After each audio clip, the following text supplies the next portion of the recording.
Caste in India ग्रंथ का लिहिला, स्वातंत्र्य आलं तर आपल्याला राज्यघटना लिहायला मिळेल की काय, म्हणून आपण राज्यघटनेचा अभ्यास करून ठेवा, म्हणून सगळ्या जगातल्या सगळ्या घटनांचा अभ्यास केला. तो फक्त समितीत गेले मग अभ्यासाला लागले अशात नाही. मी विचार करतो की बाबासाहेबांनी हा का लेख लिहिला असेल, लँड होल्डिंग इन इंडिया, एक थिसिस का लिहिला की बाबासाहेब शिकायला जातात तर तिथे जाऊन त्यांच्या शिकण्याचा हेतू आपल्याला काहीतरी मोठं होऊन पैसे कमवायचा हा कधी दिसत नाही, जो इतरांच्या शिक्षणामध्ये पाहायला मिळतो. की आपल्याला मोठा डॉक्टर व्हायचं, मग इथे सर्जन व्हायचं, मग ऑपरेशन करायचं, हॉस्पिटल काढायचं, प्रचंड कोट्याधीश व्हायचं. आपल्या देशातील अर्थव्यवस्थेचं शोषण करणारे हे ब्रिटन आहे किंवा इथलं सरकार आहे, अशा प्रकारचे आरोप केली बाबासाहेबांनी त्याच्यामध्ये केली की एकाच जातीत लग्न करणे यातून जात निर्माण होत जाते. राज्यसंस्था कधीही धर्मावरून किंवा जातीवरून वंशावरून कुठल्याही प्रकारचा भेदभाव करणार. पण या लोकांनी बाबांना नॅरो डाऊन केलं, फक्त एका जातीमध्येच त्यांना बंदिस्त केलं आणि ते अस्पृश्यांचा नेता म्हणून त्या इमेजेसमधून बाहेर पडायला अनेक वर्ष या देशाला जावं लागली. एकीकडे भाजपवाले किंवा पूर्वीचे जनसंघ असतील किंवा RSS वाले ते मात्र अंडरग्राऊंड त्यांनी मुवमेंट चालवले की आपल्या देशामध्ये ही समताधिष्ठित राज्यघटना आलेली आहे, ही आपली जर नष्ट केली तरच आपलं एकेकाळचं हजारो वर्षाचं जे वर्चस्व, ब्राह्मणी वर्चस्व, वेदोक्त ब्राह्मण्यवाद जो होता तर ते आपलं नष्ट झालेलं आहे, आंबेडकरांनी केलं आहे. म्हणून ही राज्यघटना नष्ट केली पाहिजे. कागदोपत्री एव्हरीबडी इज इक्वल म्हटलं, परंतु प्रत्येक कोणी ब्राह्मण आहे, कोणी मराठा आहे, कोणी क्षत्रिय आहे, त्याचा अभिमान बाळगायला. मग बाबासाहेबांना शेवटी एक निर्णय करावा की नाही, शेवटी ह्या जातच मी ही सोडूनच देतो आणि मग ते धर्मांतर करतो. पंतप्रधानाला कधी म्हणजे धर्मनिरपेक्षता सांगते की तुम्ही कोणत्याही एका धर्माची बाजू घ्यायची नाही किंवा एका धर्माचा प्रचार करायचा नाही किंवा एका धर्माचा पुरस्कार करायचा नाही, तुम्ही सर्व धर्माचे आहात. हिंदू राष्ट्र हे कधीही लोकशाहीला पूरक नाही असं बाबासाहेबांनी म्हटलंय. तर बाबासाहेब म्हणजे अनेक विषयांना भेटले. आता बाबासाहेबांनी संविधान निर्मिती केली. संविधान निर्मिती झाल्यानंतर हा देश अगदी सुरळीत लोकशाहीच्या दिशेने म्हणजे हा संस्थानांमध्ये विखुरलेला देश एकसंघ झाला. भारत म्हणून आपण मगाशी जे म्हटलं इंडिया दॅट इज भारत, म्हणजे देशाचं नामकरणही झालं, तो एकत्रही झाला आणि त्याची राज्यव्यवस्था सुरळीतही झाली.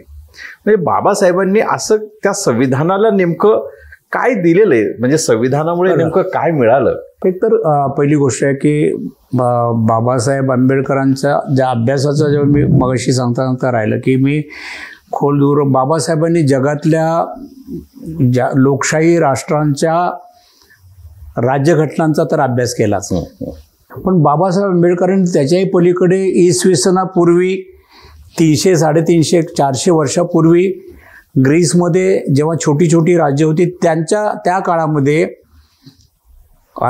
सॉक्रेटिस नंतर एक प्लॅटो असतो, प्लॅटो नंतर अरिस्टॉटल असतो. तर अरिस्टॉटलने राज्यघटना त्यांच्या त्या काळात ग्रीसमध्ये त्यावेळेला एक 58 राज्यघटना तयार केल्या होत्या. प्लॅटोने पण लोकशाहीचे हे दिले होते, म्हणजे मान्य केली होती, पण लोकशाहीपेक्षा त्यांना राजेशाही जास्त प्लॅटोला आवडत होती. परंतु माझ्या असं लक्षात आलं की बाबासाहेबांनी त्या काळातल्या राज्यघटना तिकडे कशा ऑपरेट झाल्या असतील आणि त्याच्यामध्ये काय होतं याचा देखील अभ्यास केला असावा. मग पुढे जाऊन नंतरच्या जो इतिहास आहे की देशामध्ये जगामध्ये अनेक क्रांत्या झाल्या, त्यामध्ये फ्रान्समध्ये फ्रेंच क्रांती झाली, ब्रिटनमध्ये 1688 साली क्रांती झाली, अमेरिकेमध्ये क्रांती झाली आणि ह्या क्रांत्यांचा अभ्यास केला. आणि या क्रांत्या झाल्यानंतर तिथे देखील पूर्वी काही अनेक देशामध्ये ज्याला असं म्हणता येईल की एक सरंजामी राजेशाही, म्हणजे बुद्धाच्या काळात देखील बघा आपल्या देशामध्ये छोटी राज्य सगळीकडे. बुद्ध देखील म्हणजे गौतम बुद्ध देखील एका राजाचाच राजपुत्र होता. तर अशी जगाच्या पाठीवर सगळीकडे छोटी राज्य असायची, काही ठिकाणी राजेशाही असायची आणि काही ठिकाणी लोकशाही किंवा काही एकत्र येऊन काही लोक ऑलिगार्ची म्हणतात की अशा लोकशाहीच्या जवळ जाणाऱ्या अशा नवीन एक व्यवस्था निर्माण झाल्या. तर बाबासाहेबांनी या सगळ्या गोष्टींचा हा जो इतिहास आहे की हळूहळू आपण लोकशाहीकडे कसा आलो, तो मग फ्रान्समध्ये 1789 साली क्रांती झाल्यानंतर तिथे जी लोकशाही आली तर त्याचा पूर्ण अभ्यास केलेला. आणि ब्रिटनमधल्या जी संसदीय लोकशाही आली 1215 ब्रिटनमध्ये राजाने त्या ठिकाणी मान्यता दिली की आता मॅग्ना कार्टा किंवा लोकांचा जो काही जाहीरनामा तो तुम्हाला मान्य आहे आणि लोकशाहीला मान्यता दिली. ब्रिटनमध्ये विशेष लंडनमध्ये हा जो म्हणजे राजेशाही जाऊन लोकशाही येण्याच्या जी प्रोसेसमध्ये फार मोठा इतिहास दडलेला आहे जगामध्ये. त्यामध्ये ब्रिटनचा एक इतिहास आहे की राजा आणि प्रजा लोक यांच्यामध्ये संघर्ष झालेला आहे. फ्रान्समध्ये देखील जी क्रांती झाली की राजा आणि सामान्य जनता याच्यामध्ये तो उठाव होतो आणि नंतर लोकशाहीकडे लोकांनी आम्हीच आता राज्य करणार अशा प्रकारची प्रोसेस झाली आहे. आता या सर्व गोष्टींचा अभ्यास बाबासाहेबांनी का केला असेल याचा मी विचार करतो. कारण बाबासाहेबांना आपल्या देशामध्ये लोकशाही येणार आहे ही 1917ची गोष्ट मी तुम्हाला 18ची गोष्ट 16ची गोष्ट सांगतो. बाबासाहेब जेव्हा अभ्यास करत होते कारण त्यांना आपल्या देशामध्ये लोकशाही जर आली तर मग आपल्या देशाच्या लोकशाहीमध्ये आपल्याला राज्यघटना निर्माण करावी लागणार आहे. हे देखील मी पुढे जाऊन बोलू शकतो की निश्चितपणे बाबासाहेबांनी त्याचा विचार केला असेल. कारण त्या काळामध्ये अमेरिकेमध्ये म्हणा किंवा लंडनमध्ये जे अभ्यासक्रम होते त्या अभ्यासक्रमामध्ये की सगळे विचारवंत होतेच ना. म्हणजे सॉक्रेटिस होता, प्लॅटो होता, अरिस्टॉटल होता, पुढे हेगल होता, मॅकियावेली होता, हॅरोल्ड त्यांच्या काळामध्ये हॅरोल्ड रास्की बाबासाहेबांपेक्षा 2 वर्षांना लहान पण तो देखील विचारवंत होता. लंडनच्या राज्यव्यवस्थेवर त्याचे फार मोठं प्रभुत्व होतं विचारांचं. की मग डायसी वगैरे हे जे विचारवंत बाबासाहेबांचे जे शिक्षक होते ते देखील तिकडच्या अमेरिकेच्या ज्या राज्यसंस्थेवर त्यांच्या विचारांचा फार मोठा प्रभाव होता. बाबासाहेबांचं वैशिष्ट्य म्हणजे फार मोठं पण मला याच्यात दिसतं की ते एवढे कमी वयाचे असताना जेव्हा शिकत होते 16 साली त्यांनी कास्ट इन इंडिया हा ग्रंथ लिहिला. त्यावेळेला ते विद्यार्थी होते म्हणजे किती वर्षाचे होते 26 वर्षाचे होते. आणि कास्ट इन इंडिया हा ग्रंथ का लिहिला याच्यासाठी की भारताची जी समाज व्यवस्था ही जातींची आहे पण तिचा अभ्यास करण्याची सगळी साधनं तिथे अमेरिकेत होती. म्हणून त्यांनी कास्ट इन इंडियाचा त्यांचा जो प्राध्यापक होते गोल्डन तर त्यांच्याकडून ती पुस्तकं येते आणि मार्गदर्शन मिळाल्यानंतर बाबासाहेबांनी कास्ट इन इंडियाचा जो अभ्यास केला तो इतका ज्याला काय असं म्हणतो की ज्याला म्हणतात की इतका बेमालूम अशा प्रकारचा जबरदस्त ओरिजिनल त्याच्यामध्ये होती की त्यांनी मांडलेली सगळी जी मतं होती ती मतं आज देखील खोडू शकत नाही अशा प्रकारची. तर बाबासाहेब हे म्हणजे असे भारलेले होते आणि त्यांच्या डोक्यामध्ये काहीतरी ध्येय होतं की मला आगामी काळात आपल्या देशामध्ये लोकशाही आली स्वातंत्र्य आलं तर आपल्याला राज्यघटना लिहायला मिळेल की काय म्हणून आपण राज्यघटनेचा अभ्यास करून ठेवा म्हणून सगळ्या जगातल्या सगळ्या घटनांचा अभ्यास केला. तो फक्त समितीत गेले मग अभ्यासाला लागले अशात नाही. बाबासाहेबांच्या भोवती जे संविधान सभेमध्ये होते त्यात काही मोठे लोक होते नाही असं नाही, विद्वान होते आणि फार इंटेलिजंट होते परंतु बाबासाहेब त्यांच्या पलीकडचे होते. म्हणजे त्यांनी त्यांचा आणि म्हणून तर एका अस्पृश्य माणूस ज्यांनी गांधीला विरोध केला आहे त्यांनी स्वतंत्रपणे चळवळ चालवली आहे जो कुणाचं ऐकतच नाही आहे म्हणजे पण तो आपल्या ह्या घटना समितीचा असला पाहिजे हा म्हणजे त्यांनी जी घटना लिहिली पाहिजे अशा प्रकारचा त्याच्या मागे देखील त्या सर्व लोकांचा देखील की देशावरचं प्रेमच जाहीर होतं. बिलकुल. म्हणजे त्या काळात संविधान सभेमध्ये म्हणजे सच्चिदानंद सिन्हा हे सर्वात सिनियर ज्येष्ठ होते आणि त्यामुळे पहिल्या दिवशी ते अध्यक्ष. बाबासाहेबांनी मगाशी आपण जो उल्लेख केला कास्ट इन इंडिया लिहिला म्हणजे त्यांनी तो जो 1916-17 तो लिहिला. कास्ट इन इंडिया पासून बाबासाहेबांची एक भूमिका सातत्यानं राहिली की भारत हा जातीव्यवस्था असणारा देश आहे आणि जातीव्यवस्थेचं निर्मूलन करणं याशिवाय या देशात संपता येणार नाही. बाबासाहेबांनी संविधान लिहिलं, संविधानातून अस्पृश्यता हद्दपार केली पण जाती व्यवस्था निर्मूलनाच्या अनुषंगाने बाबासाहेबांनी संविधानाच्या माध्यमातून असं काही काम केलेलं होतं का त्या काळात किंवा तशी भूमिका? खरी गोष्ट बाबासाहेब जेव्हा पहिल्यांदा 17 आले परत देशात म्हणजे कारण त्यांच्याकडे त्यांची स्कॉलरशिप संपली होती नंतर मग परत प्राध्यापकी नोकरी केली पैसे जमा केले कर्ज उभं केलं शाहू महाराजांनी थोडे पैसे दिले होते ते परत गेले 20 आणि 23 आले ते पुन्हा ते 2-3 प्रबंध लिहिले आणि आले पण ते खरं म्हणजे अभ्यासासाठीच गेले होते आणि त्या काळामध्ये त्यांनी जे केलेलं जो लेखन आहे किंवा थिसिस आहेत त्याच्यामध्ये बाबासाहेब आंबेडकरांची प्रगल्भता आणि बाबासाहेब आंबेडकरांचं प्रज्ञा आपल्याला पाहायला म्हणजे मला सांगा ना त्या 1916 मध्ये 2015 त्यांनी जे थेसिस लिहिलं, पहिला थेसिस आहे की आता land holding in India and its remedies. मी विचार करतो की बाबासाहेबांनी हा का लेख लिहिला असेल, लँड होल्डिंग इन इंडिया, एक थिसिस का लिहिला. पहिल्यांदा कास्ट इन इंडिया लिहिला. तर कास्ट इन इंडिया याच्यासाठी लिहिलं की भारताची देशाची, आपल्या देशाची समाज व्यवस्था ही जातींची आहे आणि प्रचंड प्रश्न निर्माण झालेले आहेत. आणि नंतर मग लँड होल्डिंगचा हा, मग बाबासाहेब 2 पातळीवर विचार करत होते असं एक माझ्या लक्षात आलं. एकीकडे बाबा भारताच्या समाज व्यवस्थेचा विचार करत होते आणि या आपल्या देशाची समाजव्यवस्था तिला आता सरळच करायचं आहे आपल्याला, काय नक्की शेवटचे उत्तरं द्यायचे अशा दृष्टीने त्याचा अभ्यास करत होते. आणि दुसरीकडे भारत हा एक दरिद्री गरीब देश होता आणि त्याच्यामध्ये पिचलेला हा सगळा अस्पृश्य समाज होता, त्याला बाहेर कसं काढायचं म्हणून आपल्या देशाच्या अर्थव्यवस्थेचा विचार करत होते. आणि म्हणून बाबासाहेबांनी जेवढे प्रबंध लिहिले किंवा थेसिस लिहिल्या, त्या थेसिसच्या विषयांचा विचार केला तर तुम्ही त्याच्यामध्ये मला बाबासाहेबांचं देशभक्ती दिसते. खरं म्हणजे माझ्या भाषणाचं टायटल तुम्ही देशभक्त डॉक्टर आंबेडकर असं करायला पाहिजे. त्याचं कारण असं की बाबासाहेब शिकायला जातात तर तिथे जाऊन त्यांच्या शिकण्याचा हेतू आपल्याला काहीतरी मोठं होऊन पैसे कमवायचा हा कधी दिसत नाही, जो इतरांच्या शिक्षणामध्ये पाहायला मिळतो. की आपल्याला मोठा डॉक्टर व्हायचं, मग इथे सर्जन व्हायचं, मग ऑपरेशन करायचं, हॉस्पिटल काढायचं, प्रचंड कोट्याधीश व्हायचं, की आपल्याला शास्त्रज्ञ व्हायचं, मग नंतर आपल्याला काही विमानातून फिरायचं असलं नाही.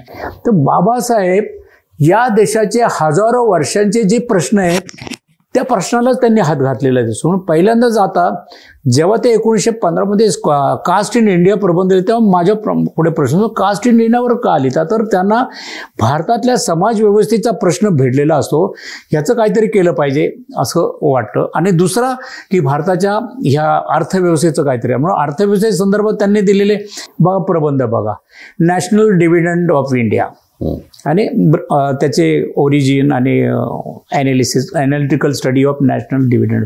तर ते काय करतात, तर किंवा दुसरं त्यांचं अजून एक शेवटी प्रॉब्लेम ऑफ रुपी घ्या. 1923 साली तो त्यांना PhD मिळालं, पण DSc मिळालं, पण त्याच्या त्या ह्या सर्व आर्थिक स्वरूपाच्या ग्रंथामध्ये बाबासाहेब किंवा ब्रिटिश पॉलिसी म्हणजे ज्याला काय म्हणतात की भारतातल्या अर्थव्यवस्थेबद्दलची ब्रिटिश पॉलिसी काय, तर याचा बाबासाहेबांनी ते हे 2-3 थेसिसमध्ये जे लिहिले आहे त्या लिखाणाचा शोध जेव्हा तुम्ही घ्याल तर त्याच्यामध्ये प्रॉब्लेम ऑफ रुपी जरी तुम्ही घेतला तर ब्रिटिशांनी भारतामध्ये अशा प्रकारची अर्थव्यवस्थेशी त्यांनी धोरणं केली की जेणेकरून भारताचा रुपया याची किंमत कमी होईल आणि ब्रिटनचा पाऊंड ह्याची किंमत जास्त होईल. अशा प्रकारे आता ही टीका डायरेक्टली कुणावर केली, ब्रिटिश सरकारवर केलेली. बघा म्हणजे बाबासाहेब विद्यार्थी असताना एक डिग्री आपल्याला घ्यायची, त्याच्यासाठीच थेसिस लिहायचा. तो थेसिस लिहिताना आपल्या देशातील अर्थव्यवस्थेचं शोषण करणारे हे ब्रिटन आहे किंवा इथलं सरकार आहे, अशा प्रकारचे आरोप केले बाबासाहेबांनी त्याच्यामध्ये केले. आणि ते साधे सुद्धा नाही तर त्याला त्यांनी प्रचंड पुरावे दिले आणि सिद्ध केले. म्हणून त्यांचे जे मार्गदर्शक होते ते शेवटी ते कॅनॉनने त्यांचं एक हे पण लिहिलेलं आहे, त्यांची प्रस्तावना. तर बाबासाहेब त्या विद्यार्थीच्या दशेमध्ये असताना जागतिक पातळीवरच्या प्रश्नांचा विचार करतात असं त्यांनी म्हटलं. की त्यांनी मांडलेले जे विचार आहे की अर्थव्यवस्थेच्या संदर्भात आणि विशेषतः नाणे यांच्या संदर्भात, हे अशा प्रकारचे विचार हे जागतिक पातळीवरचे आहेत आणि त्याच्यामध्ये बाबासाहेबांचे विचार अतिशय लक्षवेधक आहेत आणि सर्वांना म्हणजे जगातल्या लोकांनी विश्वासात घ्याल. आता मला सांगा वय किती, 26, 27, 28 वयाच्या माणूस ह्या जागतिक पातळीच्या विचारवंताशी लढाई करतोय, हे मला म्हणून त्यांची जी प्रज्ञा होती ना ती प्रचंड प्रज्वलित होती असं मला वाटतं. कारण हे कसं काय करू शकत होते.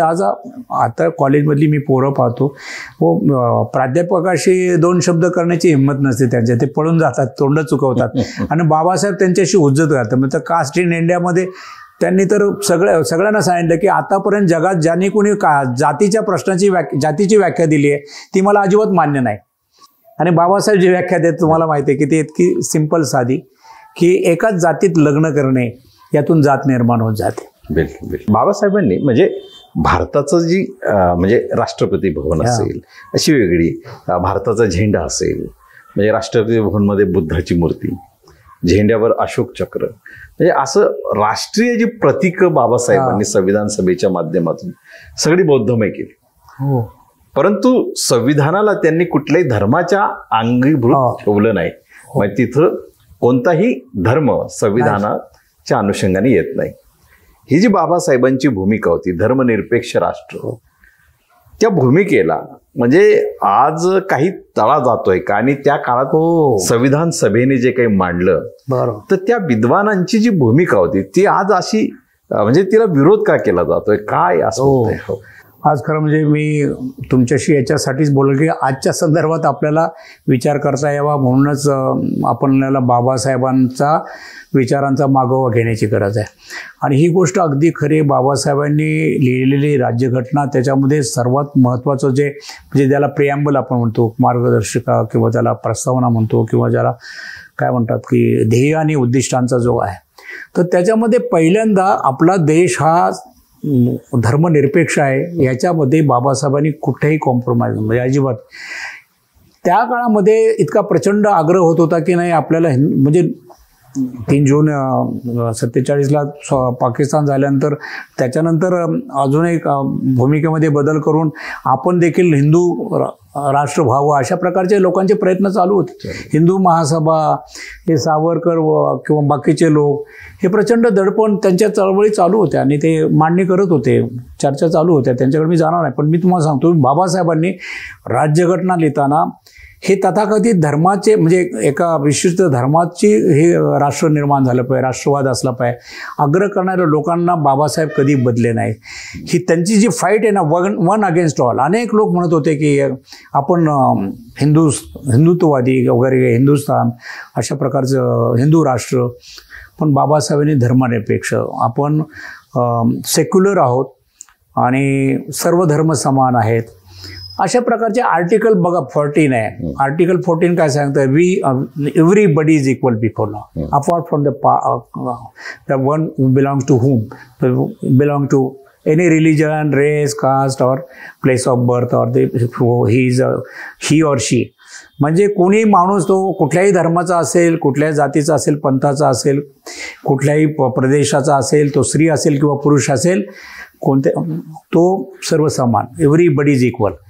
पण 15 पण ते सांगितलं आर्टिकल 15 मध्ये, state shall not discriminate on the ground of religion, race and caste. राज्यसंस्था कधीही धर्मावरून किंवा जातीवरून, वंशावरून कुठल्याही प्रकारचा भेदभाव करणार. 16 घ्या, राईट टू म्हणजे इक्वॅलिटी म्हणजे सर्वांना समान संधी असेल, कुठल्याही धर्माचा असो, कुठल्या जातीचा असो, कुठल्याही पंथाचा असो, कुठल्या प्रदेशाचा, सर्वांना समान संधी असेल. ही कलम सेक्युलर कलम आहेत, म्हणजे एक कलम नाहीत. मग पुढे अशा प्रकारे 16वं कलम. आणि मग त्यामुळं आज मात्र तुम्ही बोललात की आज काय, तर आज हळूहळू असं एक दिसतंय की त्या काळामध्ये, मी आता लगेच जम्प करू का नको मला माहिती आहे, परंतु राज्यघटना झाल्यानंतर बाबासाहेब आंबेडकरांनी राज्यघटना समर्पित करण्यापूर्वी जी चर्चा झाली त्याच्यामध्ये बाबासाहेबांचं काही लोकांनी प्रचंड कौतुक केलं. म्हणजे पण काही 3-4 असे लोक होते की त्यांनी असे म्हणले की या राज्यघटनेमध्ये हिंदू धर्माचा उल्लेख नाही, या राज्यघटनेमध्ये हिंदू कल्चर नाही, प्राचीन संस्कृती नाही, प्राचीन इतिहास नाही. मग काही काँग्रेसवाल्यांनी म्हटले की गांधीजींचा उल्लेख नाही. आणि म्हणून ही राज्यघटना काही लोकांनी शापच दिले की ही राज्यघटना. आनंद शर्मा अय्यर होते, बेरारचे एक होते रघुवंशी, अजून काही तर ते म्हटले की ही राज्यघटना 2-3 वर्ष टिकेल आणि नंतर संपुष्टात येईल, किंवा आम्ही अशी प्रतिज्ञा करतो की ही राज्यघटना लवकरात लवकर संपुष्टात आहे. पण याचा अर्थ असा होतो की तेव्हापासून या म्हणजे त्या दरम्यानच्या काळामध्ये बाकीच्या विशेषतः हिंदू महासभा किंवा तुमच्या सावरकर यांनी त्यांचा हिंदुत्वाची चळवळ चालूच ठेवली होती. आणि त्या चळवळी नंतर पुढे त्या अंडरग्राऊंड होत गेल्या आणि त्या इतक्या परिणामकारक होत्या. परंतु स्वातंत्र्य आल्यानंतर, सत्ता आल्यानंतर काँग्रेसवाल्यांनी तिकडे लक्ष नाही दिलं. आणि आज अशी परिस्थिती आली, गेल्या 70-75 वर्षामध्ये आपल्या देशातल्या ह्या RSSने एवढी मोठ्या प्रमाणामध्ये राज्यघटनेच्या विरुद्ध मोहीम राबवली की आज त्यांच्याच विचारांचं सरकार 2014 पासून आपल्या देशावर आता केंद्रामध्ये सत्तेवर आहे. 19ला परत ते सत्तेवर आले आणि आज अशी परिस्थिती की गेल्या 3-4 वर्षामध्ये काय काय घटना घडल्या की ज्या सेक्युलरिझमच्या विरोधी आहेत. तर सर्वात पहिली म्हणजे त्यांनी काय केलं, तर गोवंश हत्याबंदीचा विधेयक आणण्याच्या मागे हेतू होता त्यांचा की गोवंश हत्याबंदीच्या नावाखाली हिंदू समाजाला एकत्र करण्याचा प्रयत्न करणे, त्याचबरोबर मुस्लिमांच्या विरोधी द्वेष निर्माण करणे. आणि मुस्लिम द्वेष निर्माण केल्यानंतर हिंदू एकत्र येतात असं एक त्यांची एक रणनीती असल्यामुळे त्या दरम्यानच्या काळामध्ये 89च्या अगोदरपासून आपल्या देशामध्ये बाबरी मस्जिदीचा प्रश्न त्यांनी निर्माण केला. तो सगळा त्यांच्या मोहिमेचा भाग आहे. मग बाबरी बघा, इतकं सिंपल साध्या एका प्रश्नावर अयोध्या आहे. मग अयोध्यामध्ये एकेकाळी रामाचं राजधानी होती, रामाचं राज्य तिथे होतं. मग राम जर राज्य असेल मग रामाचं मंदिर गेलं कुठे, असे साधे साधे प्रश्न त्याने निर्माण केले. मग तिथे बाबरी मस्जिद आहे, तर मग बाबराने जेव्हा इथे स्वारी केली त्यावेळेला त्याने रामाचं मंदिर पाडलं असेल, मग ते त्याचं उत्खनन करा, मग ते संशोधन करा, मग त्या केसेस त्या सुप्रीम कोर्टात इकडे तिकडे. शेवटी त्याने एका छोट्या प्रश्नाचा एवढा मोठा संपूर्ण भारतभर अशा प्रकारे प्रचार केला की भारतभरातल्या हजारो जातीमध्ये विभागलेल्या का असेना, परंतु हिंदू म्हणून आपण आपला एक रामदेव आहे आणि मग त्याच्या भोवती आपण ते राम मंदिर झालं पाहिजे, अशा प्रकारचं एक राजकारण आणि ज्याला म्हणतात की एक रणनीती वापरून देशातला हिंदू एकत्र केला. आणि गेल्या 4-6 महिन्यामध्ये काय काय झालं, तर गेल्या 4-6 महिन्यामध्ये म्हणजे मागच्या 1-2 वर्षामध्ये एक तर या सर्व गोष्टीचा परिणाम म्हणून कदाचित असेल, परंतु सर्वोच्च न्यायालयाने देखील दिलेले निकाल मला संशयास्पद वाटतात की ते खऱ्या अर्थाने ज्युरिस्प्रुडन्स किंवा न्याय ज्याला काय म्हणतात की निकषावर तो निर्णय दिला का. तर त्यांनी देखील सांगितलं की ते राम मंदिर होतं आणि जिथे बाबरी मस्जिद पाडली आहे ते अतिशय विनोद वाटतो की मी वकील आहे. बाबरी मस्जिद दिवसाढवळ्या पाडली, तिचं प्रक्षेपण सर्व देशभर करण्यात आलं आणि ते वरून कुदळ फावड्याने ते मस्जिद पाडत होते आणि ते नंतर हळूहळू ती जबरदस्त केली. त्यावेळेला लालकृष्ण अडवाणी आणि अटल बिहारी किंवा सर्व जे नेते होते त्या भाजपचे सगळे बाजूला उभे राहून सगळे पाहत होते. ते चित्र अजूनही आपल्याला पाहायला मिळेल. पण असं असताना न्यायालयाने निकाल काय दिला, निकाल सांगितलं की ती बाबरी मस्जिद पाडताना त्याचे गुन्हेगारांचे सिद्ध करण्यासाठी पुरावेच मिळाले नाहीत आणि म्हणून सर्वांना सोडून देण्यात आलेले, असा निकाल दिला. म्हणजे इतकं दिवसा ढवळ्या उघड या देशामध्ये अशा प्रकारे हिंदुत्ववादाचा परिणाम. मी थोडासा याला प्रश्न होतो की हे जेव्हा सगळं घडत होतं म्हणजे ज्या काळात, तर त्या काळात सत्ता ही काँग्रेस सारख्या सेक्युलर पक्षाची होती. या सगळ्या पक्षांनी या सगळ्या भूमिकांवर एक कठोर कारवाई म्हणजे न करण्याचं नेमकं कारण काय होतं? खरं म्हणजे याची जी कारणांचा मी जेव्हा शोध घेतो, विचार करतो, खूप दूरवर खोलवर ती कारणं आपल्याला शोधावे लागतात. मी बाबासाहेबांच्याकडेच जेव्हा पाहतो की बाबासाहेब एवढे प्रकांड पंडित, एवढा प्रज्ञावंत माणूस जेव्हा येतो तर एक नवीन मूल्य घेऊन इथे येतो. परंतु बाबासाहेबांना सुरुवातीच्या काळामध्ये म्हणजे तुम्हाला तर माहिती आहे की महाडचा सत्याग्रह, नंतर काळामध्ये सत्याग्रह, त्या दरम्यानच्या काळामध्ये मग बाबासाहेब लिहिले ॲनिलेशन ऑफ कास्ट, या सर्व प्रकरणामध्ये झालेला पुणे करार. तर या सर्व पार्श्वभूमीवर बाबासाहेब एक लढत आहेत, संपूर्ण देशाशी लढत आहेत, गांधीजींशी लढत आहेत आपल्या. आणि त्यावेळेला बाबासाहेबांना एक दलितांचा नेता आहे, एक अस्पृश्यांचा नेता आहे आणि तो अस्पृश्यांचे प्रश्न मांडण्यासाठी धडपडतोय. अशा प्रकारे त्यांना नॅरो डाऊन त्यांची जी त्यांचं जी इमेज आहे ना, ती आपण एक पिक्चरमध्ये आला होता, हू श्रंक माय बेबी असं काहीतरी होतं. म्हणजे तर माझ्या पुढे प्रश्न होता, हू श्रंक माय बाबासाहेब, बाबासाहेबांना छोटं कोणी बनवलेलं आहे. तर हे छोटं बनवणारे हे लोक की बाबासाहेब अस्पृश्यांचा नेता आहे. बाबासाहेबांचा आवाका विचार करण्याची संपूर्ण त्यांची फार जो होती प्रतिभा ही फार मोठी होती. पण या लोकांनी बाबांना नॅरो डाऊन केलं, फक्त एका जातीमध्येच त्यांना बंदिस्त केलं आणि ते अस्पृश्यांचा नेता म्हणून त्या इमेजेसमधून बाहेर पडायला अनेक वर्ष या देशाला जावं लागली. मग अनेक संकट भानगडी झाले, म्हणजे आणीबाणी आली. नंतर मग बाबासाहेबची राज्यघटना लोकांना कळायला लागली, मग त्यांच्यातलं कॉन्ट्रीब्युशन. आता मी तुमच्या प्रश्नावर डायरेक्टली येतो की हे का झालं नाही. तर काँग्रेसमध्ये असलेलं जे नेतृत्व होतं ते नेतृत्व जेवढे बाबासाहेब प्रगल्भ होते आणि प्रज्ञावंत होते तसं कुणी नेतृत्व दिसत नाही देश पातळीवर. आणि म्हणून बाबासाहेब एकाकी लढत होते. त्याचं कारण बाबासाहेब समजून घेण्याचं त्यांच्यामध्ये कुवत नव्हती. म्हणजे गांधी देखील होते, ऑनेस्ट होते, स्वराज्याच्या चळवळीमधले तो मोठा महान नेता होता. मी त्यांना त्याच्याबद्दल फुल मार्क देईल.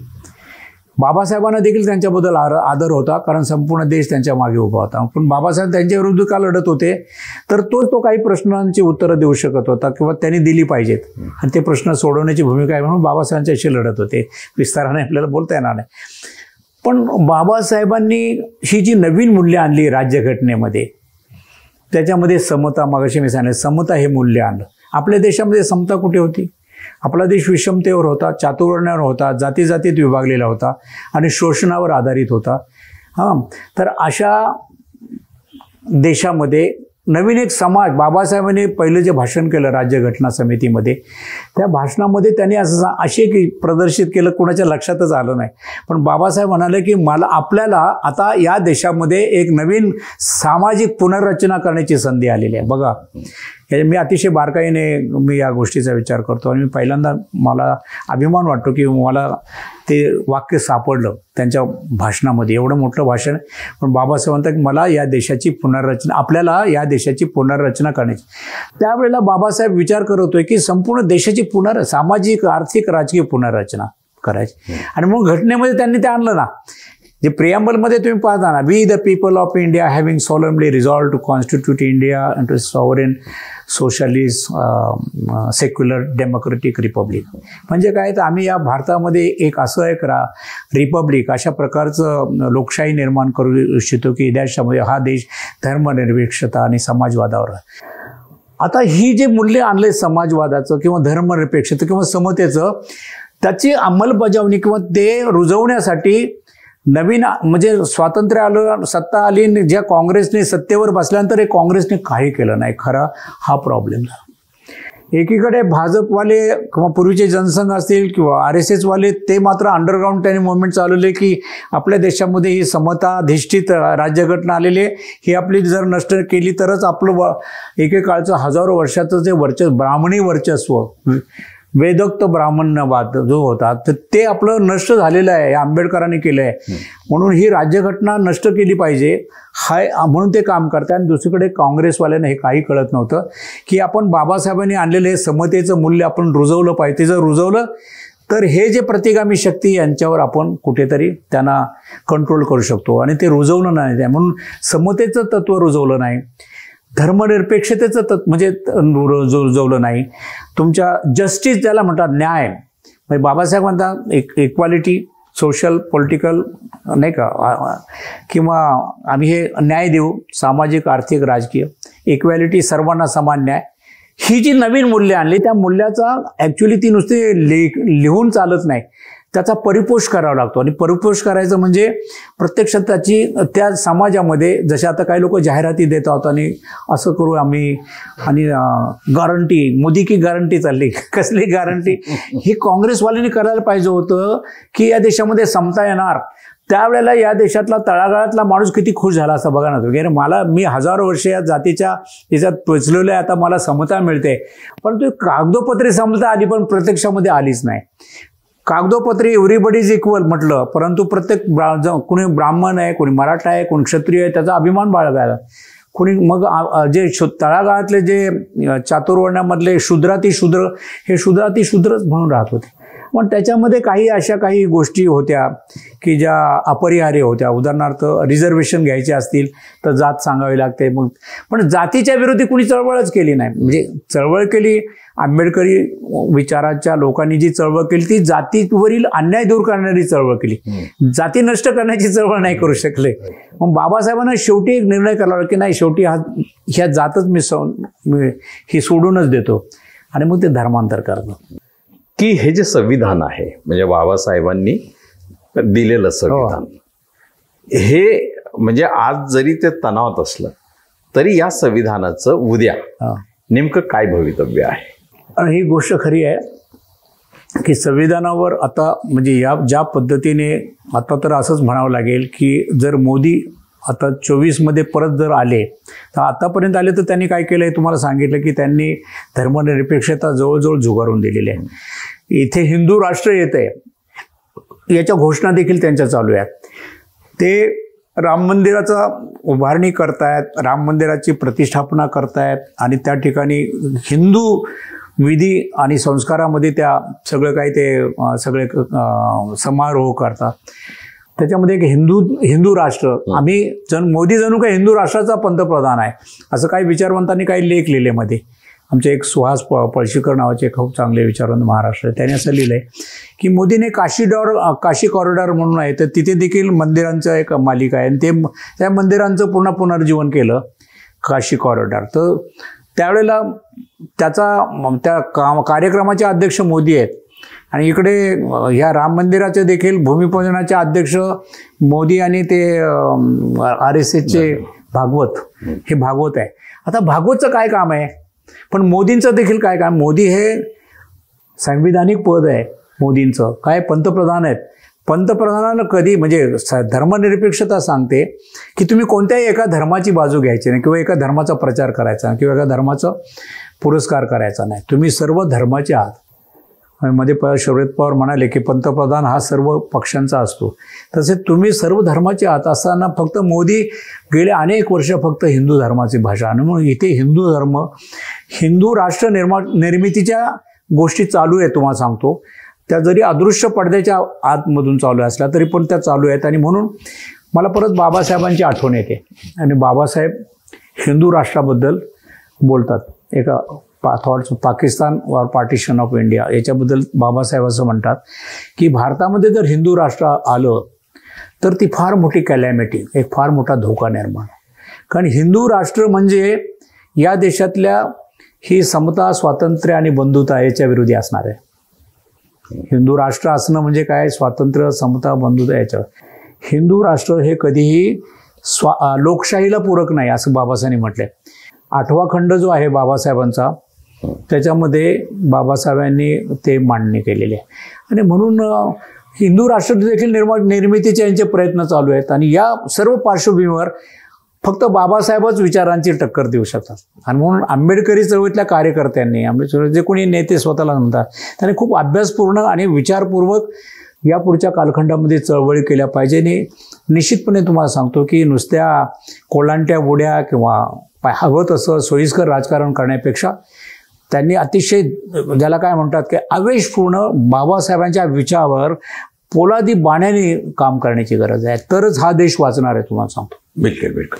म्हणजे डॉक्टर बाबासाहेब आंबेडकरांच्या सोबत कुटुंबाचा असलेला ऋणानुबंध आणि डॉक्टर बाबासाहेब आंबेडकरांशी देशाचा असलेला ऋणानुबंध असा समग्र प्रवास ज्यांनी आपल्या अनुभव विचार याच्या माध्यमातून आपल्यासमोर ठेवला.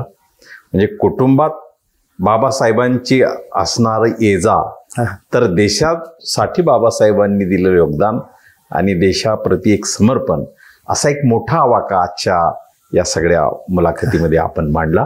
आणि ही जी दीर्घ मुलाखत आहे बाबासाहेबांना समजावून सांगणारी घटनेच्या संदर्भातलं बाबासाहेब समजावून सांगणं आणि आज बाबासाहेबांची ती भूमिका नेमकी देशाला कशी पुढे नेऊ शकते हे ठामपणे सांगणं ही फार मोठी गोष्ट आहे. आणि ही तुम्ही भारतीयांना फार विद्वत्तापूर्ण अशा पद्धतीने आपण ती सांगितली त्याबद्दल आपले मनपूर्वक आभार. जय. थँक्यू. Very good.